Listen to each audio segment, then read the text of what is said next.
आप सभी लोग सुख चाहते हैं, लेकिन सुख चाहते तो हैं, पर सुख चाहने के लिए जहां दौड़ना वहां दौड़ते नहीं है, गलत दौड़ते हैं। हमारे शरीर में दो चीजें हैं, एक शरीर है, एक आत्मा। थोड़ा सा 5 मिनट का समय लेके मैं ये प्रश्न आपको उठाऊं और बहुत अच्छी बात आज आपको बता दूं, आपके बहुत सारे डाउट्स क्लियर भी हो जाएंगे। हरे कृष्णा। तो गैस देखे कि अनिरुद्धाचार्य महाराज जी ने किस तरीका से बताया कि हमें सुखी कैसे रह सकते हैं, क्योंकि हर अंश अपने अंशी की ओर भागता है। जैसे कि एग्जाम्पल के तौर पे अनिरुद्धाचार्य जी ने बताया है ना। तो हमें भी, हम भगवान के अंश है, तो हम भगवान की ओर जब मुड़ेंगे तभी हमारे जीवन में सुख आएगा। तो हम पूरा वीडियो का देखते हैं, तो अंत में डिस्कशन करते हैं। आप सभी लोग सुख चाहते हैं, लेकिन सुख चाहते तो हैं, पर सुख चाहने के लिए जहां दौड़ना वहां दौड़ते नहीं है, गलत दौड़ते हैं। हमारे शरीर में दो चीजें हैं, एक शरीर है, एक आत्मा। थोड़ा सा 5 मिनट का समय लेके मैं ये प्रश्न आपको उठाऊं और बहुत अच्छी बात आज आपको बता दूं, आपके बहुत सारे डाउट्स क्लियर भी हो जाएंगे। सुनो, हमारे शरीर और आत्मा अलग है, ये तो हम पहले भी आपको 1000 बार बता चुके हैं। आगे सुनो इससे। क्या हम आंखों से देख सकते, आंखों से सुन सकते हैं? नहीं। क्या कानों से देख सकते हैं? नहीं। क्या हम नाक से खा सकते हैं? समझो, ईश्वर ने सब चीजें अलग अलग बनाई हैं। देखने के लिए आंखें हैं, सुनने के लिए कान।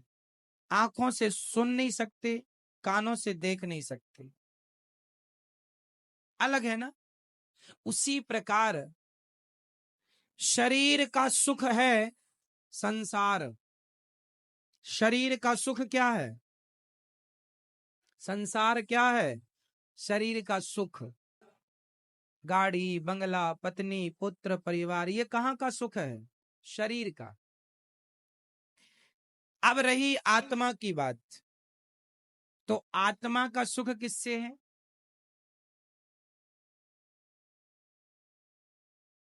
समझो, सिद्धांत को समझो, साइंस को समझो। चलो मैं साइंस से जोड़ता हूं इस सब्जेक्ट को।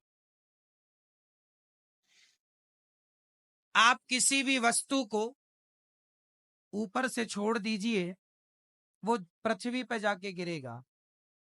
साइंस कहता है गुरुत्वाकर्षण पृथ्वी में है। ये तो सत्य है कि गुरुत्वाकर्षण है, पर इसके अतिरिक्त एक सत्य और है, क्योंकि वो पृथ्वी का ही हिस्सा है, इसलिए अंश अपने अंशी की ओर भागता है। अंश हमेशा किसकी ओर भागेगा?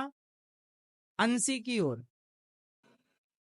जैसे ये पुष्प, ये किसका अंश है?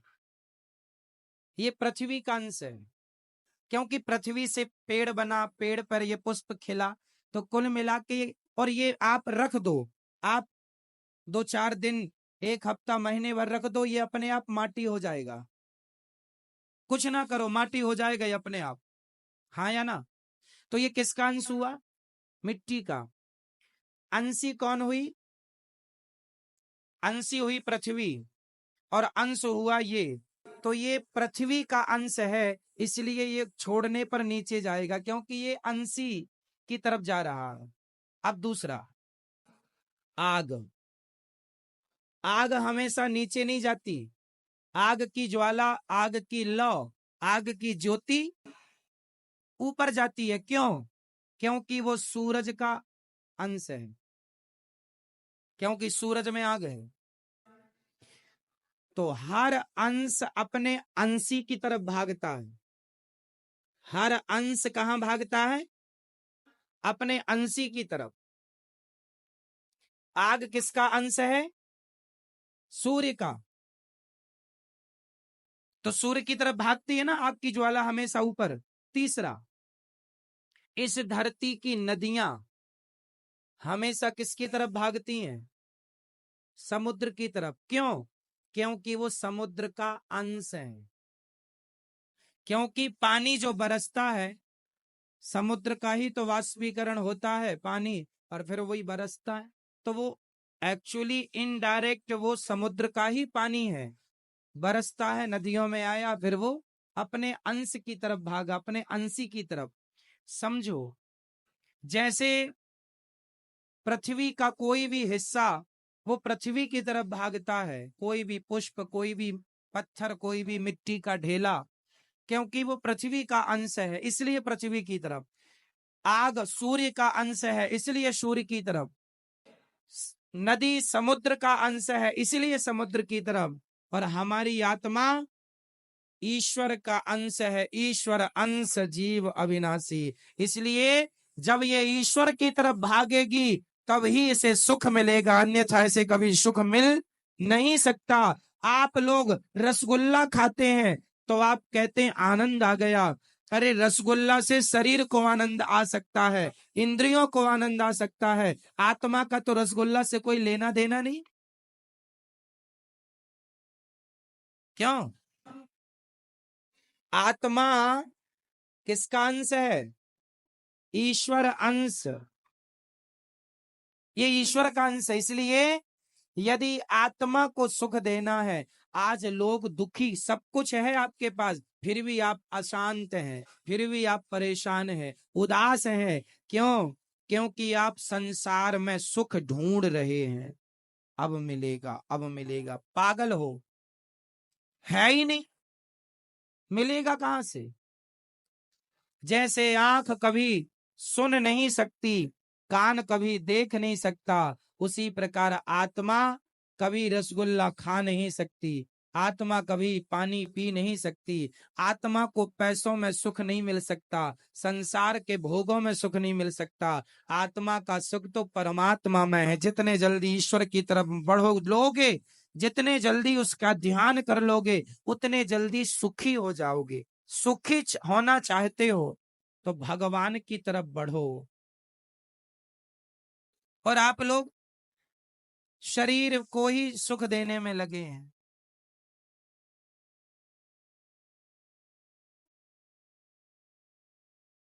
शरीर, इसलिए शरीर जो है ये संसार की तरफ ले जाता है आपको। क्यों ले जाता है? क्योंकि शरीर संसार से बना है।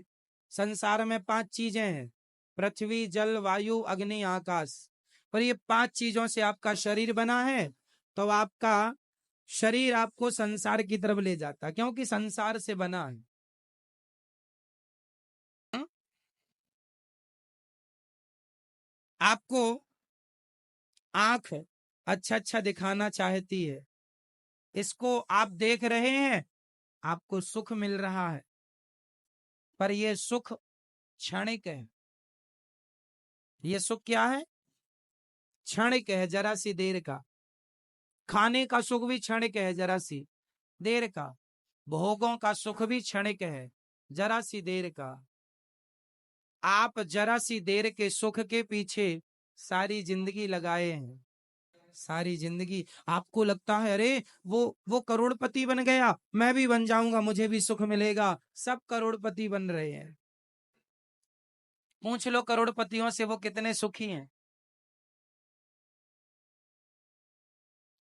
सुख संसार में नहीं मेरी माँ।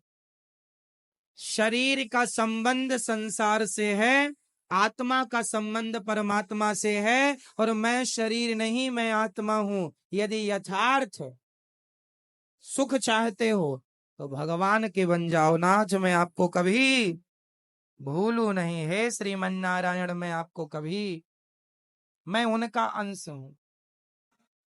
पर विडंबना तो देखो, एक शेर का बच्चा गीदड़ों के झुंड में मिल गया, और गीदड़ों के झुंड में मिलकर वो भी गीदड़ों के संग रहने लगा, गीदड़ों की तरह व्यवहार करने लगा, खाने लगा, उन्हीं के संग सोए, उन्हीं के संग जागे, उन्हीं के संग रहे, उन्हीं को अपना बाप समझे, उन्हीं को माता। एक दिन शेर आया और शेर ने देखा कि मेरा कोई अपना आदमी गीदड़ों की झुंड में, दहाड़ लगाई, तो उसके अंदर से भी वो शेर तो था ही, उसने भी दहाड़ा। शेर ने बुलाया, यहाँ तू शेर का बच्चा है, गीदड़ों के झुंड में क्या कर रहा है? बोले नहीं नहीं, हम तो गीदड़ ही है, ये सब हमारे रिश्तेदार हैं। शेर ने कहा पागल, तू शेर का बच्चा है, कब से गीदड़ों के? बोले बचपन से। एक्चुअली हुआ क्या था, ये अपनी माँ से बिछड़ गया और गीदड़ों के झुंड में मिल गया, वहीं पला बढ़ा तो अपने आप को वो गीदड़ मान लिया। उसी प्रकार तुम, हम, तुम सब शेर के बच्चे हो, परमात्मा रूपी शेर के, लेकिन गीदड़ों के झुंड में मिलने से आप अपने आप को गीदड़ समझ रहे हैं। मैं गीदड़ हूं, मैं रामबाई हूं, ये अपने आप को रामबाई समझे बैठी है। मैं गीताबाई हूं, मैं सीता हूं, मैं अनुराग हूं, मैं अभिनव हूं, मैं नारायण हूं। आपने अपने आप को कुछ भी समझ लिया। ना तो आप सीताबाई हो, ना गीता हो, ना अंजलि हो, ना राम हो, ना रघुनाथ हो, ना तो घनश्याम हो। तुम शुद्ध आत्मा हो जो ईश्वर का अंश है, बस ये तुम्हारा परिचय है। पर संसार में आए हो गीदड़ों के झुंड में होने से। हऊ हुआ, एक गीदड़ ने कहा हुआ, दूसरे हुआ हुआ। आज तक किसी ने नहीं पूछा क्या हुआ, क्या हुआ, नहीं बस हुआ हुआ हुआ हुआ। बाप दादे कह रहे थे हुआ, तो ये भी चिल्लाई पड़ा है हुआ हुआ हुआ। क्या हुआ कोई नहीं पूछ रहा है, सब हुआ हुआ हुआ। ये बड़ी विडंबना है। इसलिए मेरी माँ, ना तुम किसी की माँ हो, ना तुम किसी के बाप हो, ना तुम किसी की चाची हो, ना चाचा हो, ना नाना हो, ना नानी हो। तुम सिर्फ आत्मा हो जो परमात्मा से मिलने के लिए व्याकुल हो। वो तड़प जाग जाए तो मिलना भी होए, पर विडंबना तो ये है तड़पता ही नहीं आदमी। पत्नी के लिए रो रहा है, परिवार के लिए रो रहा है, भगवान के लिए नहीं रोता। जाना सबको वही है मेरी माँ, अपना लोक परलोक ना बिगाड़ो। बस इतना ही कहेंगे हम आपसे। तो यहाँ पे देखिए कितने अच्छे तरीक़ा से एग्ज़ाम्पल दिया, पृथ्वी के एग्ज़ाम्पल दिया, गुरुत्वाकर्षण का एग्ज़ाम्पल दिया महाराज जी ने, फिर नदी के एग्ज़ाम्पल दिया, आग के एग्ज़ाम्पल दिया कि हर अंश ही अपने अंश अंश की ओर भागता है। तो हम भगवान के अंश हैं, तो हमें भी जब भगवान की ओर जब हम जाएँगे, भगवान की भक्ति करेंगे, जब उनकी सेवा करेंगे, तब हमारे जीवन में सुख और शांति आना शुरू हो जाएगा। और जब तक हम भगवान से विमुख होकर के जब रहेंगे और संसारिक चीज़ों में अगर हम लिप्त रहेंगे, तो हमें कुछ देर के लिए सुख दे सकता है, क्योंकि जो सुख है वो शरीर से जुड़ा हुआ है। और सुख जो हमारे, जैसे अगर हम एसी लगाते हैं तो हमें थोड़ा ठंडक मिलता है गर्मी के मौसम में, है ना? कोई भी चीज़ें वो हमें सुख देता है, परंतु सुख शांति और समृद्धि के लिए, हमारे जीवन में सुख के लिए, जो आत्मा का जो सुख है, इसके लिए हमें भगवान के पास, भगवान की भक्ति करने से ही हमें परम शांति मिलता है ना? तो जीवन में अगर शांति चाहिए तो आप जो है कि भक्ति करना स्टार्ट करें। तो मिलते हैं नेक्स्ट वीडियो में, तब तक के लिए हरे कृष्णा।